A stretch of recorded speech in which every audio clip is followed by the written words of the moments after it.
ओम शांति। 1 फरवरी 2024। बाबा के महावाक्य। मीठे बच्चे, अब तक जो कुछ पढ़ा है वह सब भूल जाओ। एकदम बचपन में चले जाओ, तब इस रूहानी पढ़ाई में पास हो सकेंगे। प्रश्न: जिन बच्चों को दिव्य बुद्धि मिली है उनकी निशानी क्या होगी?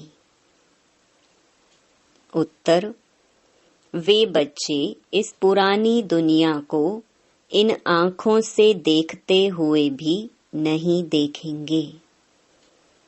उनकी बुद्धि में सदा रहता है कि यह पुरानी दुनिया खत्म हुई की हुई। यह शरीर भी पुराना तमो प्रधान है, तो आत्मा भी तमो प्रधान है। इनसे क्या प्रीत करें? ऐसे दिव्य बुद्धि वाले बच्चों से ही बाप की भी दिल लगती है। ऐसे बच्चे ही बाप की याद में निरंतर रह सकते हैं, सेवा में भी आगे जा सकते हैं। ओम शांति। मीठे मीठे रूहानी बच्चों को रूहानी बाप समझाते हैं। जैसे हद के सन्यासी हैं, वह घर बार छोड़ देते हैं, क्योंकि वह समझते हैं हम ब्रह्म में लीन हो जाएंगे। इसलिए दुनिया से आसक्ति छोड़नी चाहिए। अभ्यास भी ऐसे करते होंगे। जाकर एकांत में रहते हैं, वह हैं हठ योगी तत्व ज्ञानी। समझते हैं ब्रह्म में लीन हो जाएंगे, इसलिए ममत्व मिटाने के लिए घर बार को छोड़ देते हैं।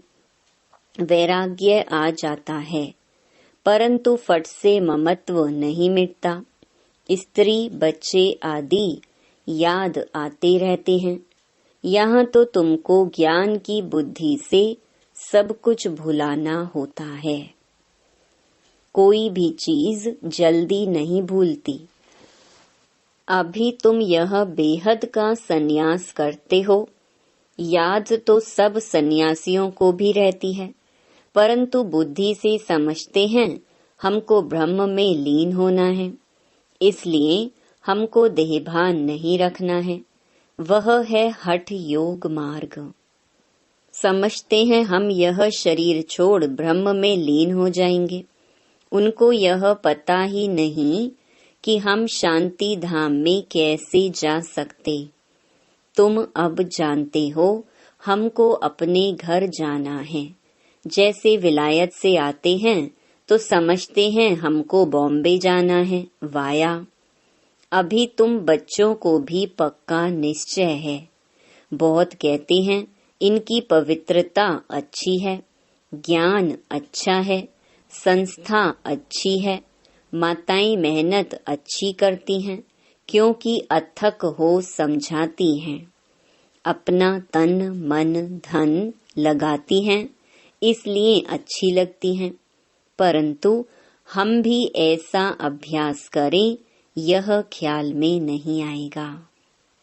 कोई विरला निकलता है, वह तो बाप भी कहते हैं कोटों में कोई, अर्थात जो तुम्हारे पास आते हैं उनमें से कोई निकलता है। बाकी यह पुरानी दुनिया खत्म होने वाली है। तुम जानते हो अब बाप आया हुआ है। साक्षात्कार हो ना हो, विवेक कहता है बेहद का बाप आए हैं। यह भी तुम जानते हो बाप एक है। वही पारलौकिक बाप ज्ञान का सागर है। लौकिक को कभी ज्ञान का सागर नहीं कहेंगे। यह भी बाप ही आकर तुम बच्चों को अपना परिचय देते हैं। तुम जानते हो अब पुरानी दुनिया खत्म होने वाली है। हमने 84 जन्मों का चक्र पूरा किया। अभी हम पुरुषार्थ करते हैं वापस सुख धाम जाने का, वाया शांति धाम। शांति धाम तो जरूर जाना है, वहां से फिर यहाँ वापस आना है। मनुष्य तो इन बातों में मूंझे हुए हैं। कोई मरता है तो समझते हैं वैकुंठ गया, परंतु वैकुंठ है कहाँ? यह वैकुंठ का नाम तो भारतवासी ही जानते हैं और धर्म वाले जानते ही नहीं। सिर्फ नाम सुना है, चित्र देखे हैं, देवताओं के मंदिर आदि बहुत देखे हैं। जैसे यह दिलवाड़ा मंदिर है, लाखों करोड़ों रुपया खर्चा करके बनाया है, बनाते ही रहते हैं। देवी देवताओं को वैष्णव कहेंगे, वे विष्णु की वंशावली हैं, वो तो हैं ही पवित्र। सतयुग को कहा जाता है पावन दुनिया, यह है पतित दुनिया। सतयुग के वैभव आदि यहाँ होते नहीं। यहाँ तो अनाज आदि सब तमो प्रधान बन जाते हैं, स्वाद भी तमो प्रधान। बच्चियां ध्यान में जाती हैं, कहती हैं हम शूबी रस पी कर आई, बहुत स्वाद था। यहाँ भी तुम्हारे हाथ का खाते हैं तो कहते हैं बहुत स्वाद है, क्योंकि तुम अच्छी रीति बनाती हो। सब दिल भर कर के खाते हैं, ऐसे नहीं तुम योग में रहकर बनाते हो तब स्वादिष्ट होता है। नहीं, यह भी प्रैक्टिस होती है। कोई बहुत अच्छा भोजन बनाते हैं, वहाँ तो हर चीज सतो प्रधान होती है, इसलिए बहुत ताकत रहती है। तमो प्रधान होने से ताकत कम हो जाती है, फिर उनसे बीमारियां, दुख आदि भी होता रहता है। नाम ही है दुख धाम। सुख धाम में दुख की बात ही नहीं। हम इतने सुख में जाते हैं जिसको स्वर्ग का सुख कहा जाता है। सिर्फ तुमको पवित्र बनना है, सो भी इस जन्म के लिए। पीछे का ख्याल मत करो, अभी तो तुम पवित्र बनो। पहले तो विचार करो कहते कौन है। बेहद के बाप का परिचय देना पड़े। बेहद के बाप से सुख का वर्षा मिलता है। लौकिक बाप भी पारलौकिक बाप को याद करते हैं, बुद्धि ऊपर चली जाती है। तुम बच्चे जो निश्चय बुद्धि पक्के हो, उन्हों के अंदर रहेगा कि इस दुनिया में हम बाकी थोड़े दिन हैं। यह तो कौड़ी मिसल शरीर है, आत्मा भी कौड़ी मिसल बन पड़ी है। इसको वैराग्य कहा जाता है। अभी तुम बच्चे ड्रामा को जान चुके हो, भक्ति मार्ग का पाठ चलना ही है। सब भक्ति में है, नफरत की दरकार नहीं। सन्यासी खुद नफरत दिलाते हैं, घर में सब दुखी हो जाते हैं, वह खुद अपने को जाकर थोड़ा सुखी करते हैं। वापस मुक्ति में कोई जा नहीं सकते। जो भी कोई आए हैं, वापस कोई भी गया नहीं है, सब यहाँ ही हैं। एक भी निर्वाण धाम व ब्रह्म में नहीं गया है। वह समझते हैं फलाना ब्रह्म में लीन हो गया। यह सब भक्ति मार्ग के शास्त्रों में है। बाप कहते हैं इन शास्त्रों आदि में जो कुछ है सब भक्ति मार्ग है। तुम बच्चों को अभी ज्ञान मिल रहा है, इसलिए तुम्हें कुछ भी पढ़ने की दरकार नहीं है। परंतु कोई कोई ऐसे हैं जिनमें फिर नॉवेल्स आदि पढ़ने की आदत है। ज्ञान तो पूरा है नहीं। उन्हें कहा जाता है कुक्कड़ ज्ञानी। रात को नॉवेल पढ़कर नींद करते हैं तो उनकी गति क्या होगी। यहाँ तो बाप कहते हैं जो कुछ पढ़े हो सब भूल जाओ, इस रूहानी पढ़ाई में लग जाओ। यह तो भगवान पढ़ाते हैं जिससे तुम देवता बन जाएंगे 21 जन्मों के लिए। बाकी जो कुछ पढ़े हो वह सब भुलाना पड़े, एकदम बचपन में चले जाओ। अपने को आत्मा समझो। भले इन आँखों से देखते हो, परंतु देखते भी नहीं देखो। तुम्हें दिव्य दृष्टि, दिव्य बुद्धि मिली है तो समझते हो यह सारी पुरानी दुनिया है, यह खत्म हो जानी है, यह सब कब्रिस्तानी है। उनसे क्या दिल लगाएंगे? अभी परिस्तानी बनना है। तुम अब कब्रिस्तान और परिस्तान के बीच में बैठे हो। परिस्तान अभी बन रहा है, अभी बैठे हैं पुरानी दुनिया में, परंतु बीच में बुद्धि का योग वहां चला गया है। तुम पुरुषार्थ ही नई दुनिया के लिए कर रहे हो, अभी बीच में बैठे हो पुरुषोत्तम बनने के लिए। इस पुरुषोत्तम संगम युग का भी किसको पता नहीं है। पुरुषोत्तम मास, पुरुषोत्तम वर्ष का भी अर्थ नहीं समझते। पुरुषोत्तम संगम युग को टाइम बहुत थोड़ा मिला हुआ है। देरी से यूनिवर्सिटी में आएंगे तो बहुत मेहनत करनी पड़ेगी। याद बहुत मुश्किल ठहरती है, माया विघ्न डालती रहती है। तो बाप समझाते हैं, यह पुरानी दुनिया खत्म होने वाली है। बाप भल यहाँ बैठे हैं, देखते हैं, परंतु बुद्धि में है ये सब खत्म होने वाला है, कुछ भी रहेगा नहीं। यह तो पुरानी दुनिया है, इनसे वैराग्य हो जाता है। शरीरधारी भी सब पुराने हैं। शरीर पुराना तमो प्रधान है तो आत्मा भी तमो प्रधान है। ऐसी चीज को हम देखकर क्या करें? यह तो कुछ भी रहना नहीं है, उनसे प्रीत नहीं। बच्चों में भी बाप की दिल उनसे लगती है जो बाप को अच्छी रीति याद करते हैं और सर्विस करते हैं। बाकी बच्चे तो सब हैं, कितने ढेर बच्चे हैं, सब तो कभी देखेंगे भी नहीं। प्रजापिता ब्रह्मा को तो जानते ही नहीं हैं।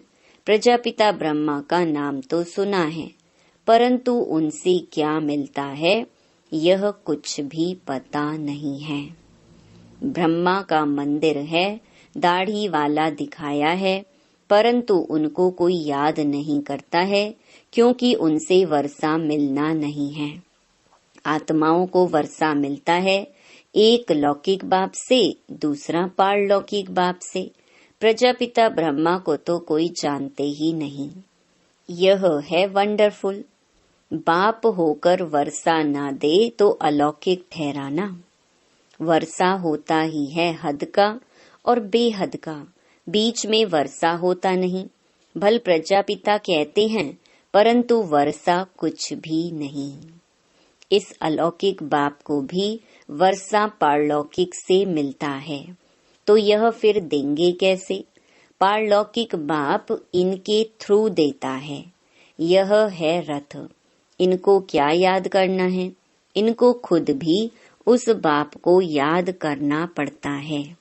वह लोग समझते हैं यह ब्रह्मा को ही परमात्मा समझते हैं, परंतु हमको वर्षा इनसे नहीं मिलता है, वर्षा तो शिव बाबा से मिलता है।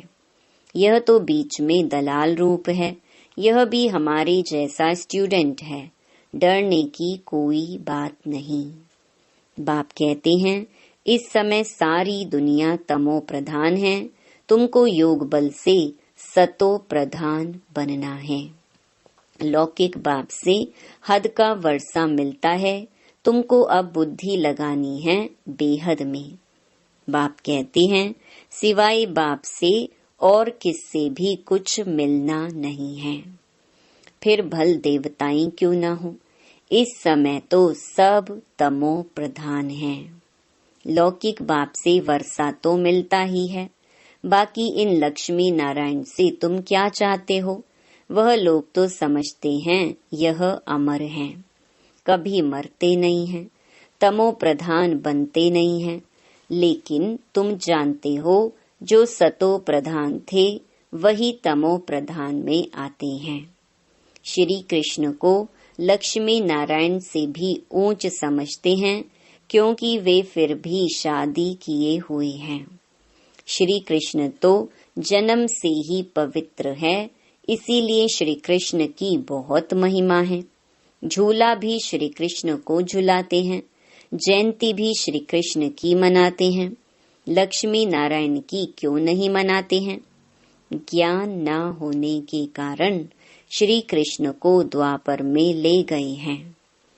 कहते हैं गीता ज्ञान द्वापर युग में दिया है, कितना कठिन है किसको समझाना। कह देते हैं ज्ञान तो परंपरा से चला आ रहा है, परंतु परंपरा भी कब से, यह कोई नहीं जानते। पूजा कब से शुरू हुई ये भी नहीं जानते हैं, इसलिए कह देते रचता और सृष्टि के आदि मध्य अंत को नहीं जानते हैं। कल्प की आयु लाखों वर्ष कहने से परंपरा कह देते हैं, तिथि तारीख कुछ भी नहीं जानते। लक्ष्मी नारायण का भी जन्मदिन नहीं मनाते, इसको कहा जाता है अज्ञान अंधियारा। तुम्हारे में भी कोई यथार्थ रीति इन बातों को जानते नहीं, तब तो कहा जाता है महारथी घोड़े सवार और प्यादे। गज को ग्राह ने खाया, ग्राह बड़े होते हैं, एकदम हप कर लेते हैं, जैसे सर्प मेंढक को हप करते हैं। भगवान को बागवान, माली, खिवैया क्यों कहते हैं, यह भी तुम अभी समझते हो। बाप आकर विषय सागर से पार ले जाते हैं, तब तो कहते हैं नैया मेरी पार लगा दो। तुमको भी अभी पता पड़ा है कि हम कैसे पार जा रहे हैं। बाबा हमको क्षीर सागर में ले जाते हैं, वहाँ दुख दर्द की बात नहीं। तुम सुनकर औरों को भी कहते हो कि नैया को पार करने वाला खिवैया कहते हैं। हे बच्चे, तुम सब अपने को आत्मा समझो। तुम पहले क्षीर सागर में थे, अब विषय सागर में आ पहुँचे हो। पहले तुम देवता थे, स्वर्ग है वंडर ऑफ वर्ल्ड। सारी दुनिया में रूहानी वंडर है स्वर्ग। नाम सुनकर ही खुशी होती है। हेवन में तुम रहते हो, यहाँ 7 वंडर्स दिखाते हैं। ताजमहल को भी वंडर कहते हैं, परंतु उसमें रहने का थोड़े ही है। तुम तो वंडर ऑफ वर्ल्ड का मालिक बनते हो। तुम्हारे रहने के लिए बाप ने कितना वंडरफुल वैकुंठ बनाया है। 21 जन्मों के लिए पद्मा पदम पति बनते हो। तो तुम बच्चों को कितनी खुशी होनी चाहिए। हम उस पार जा रहे हैं। अनेक बार तुम बच्चे स्वर्ग में गए होंगे। यह चक्र तुम लगाते ही रहते हो। पुरुषार्थ ऐसा करना चाहिए जो नई दुनिया में हम पहले पहले आए। पुराने मकान में जाने की दिल थोड़ी होती है। बाबा जोर देते हैं पुरुषार्थ कर नई दुनिया में जाओ। बाबा हमें वंडर ऑफ वर्ल्ड का मालिक बनाते हैं, तो ऐसे बाप को हम क्यों नहीं याद करेंगे। बहुत मेहनत करनी है, इसको देखते भी नहीं देखो। बाप कहते हैं भल मैं देखता हूँ, परंतु मेरे में ज्ञान है, मैं थोड़े रोज का मुसाफिर हूँ। वैसे तुम भी यहाँ पाठ बजाने आए हो, इसलिए इससे ममत्व निकाल दो। अच्छा, मीठे मीठे सिकिलधे बच्चों प्रति माता पिता बाप दादा का याद प्यार और गुड मॉर्निंग। रूहानी बाप की रूहानी बच्चों को नमस्ते। धारणा के लिए मुख्य सार। पहला, रूहानी पढ़ाई में सदा बिजी रहना है। कभी भी नॉवेल्स आदि पढ़ने की गंदी आदत नहीं डालनी है। अब तक जो कुछ पढ़ा है उसे भूल बाप को याद करना है। दूसरा, इस पुरानी दुनिया में स्वयं को मेहमान समझकर रहना है। इससे प्रीत नहीं रखनी है, देखते भी नहीं देखना है। वरदान, हिम्मत और उमंग उत्साह के पंखों से उड़ती कला में उड़ने वाले तीव्र पुरुषार्थी भव। उड़ती कला के 2 पंख हैं, हिम्मत और उमंग उत्साह। किसी भी कार्य में सफलता प्राप्त करने के लिए हिम्मत और उमंग उत्साह बहुत जरूरी है। जहाँ उमंग उत्साह नहीं होता वहाँ थकावट होती है और थका हुआ कभी सफल नहीं होता।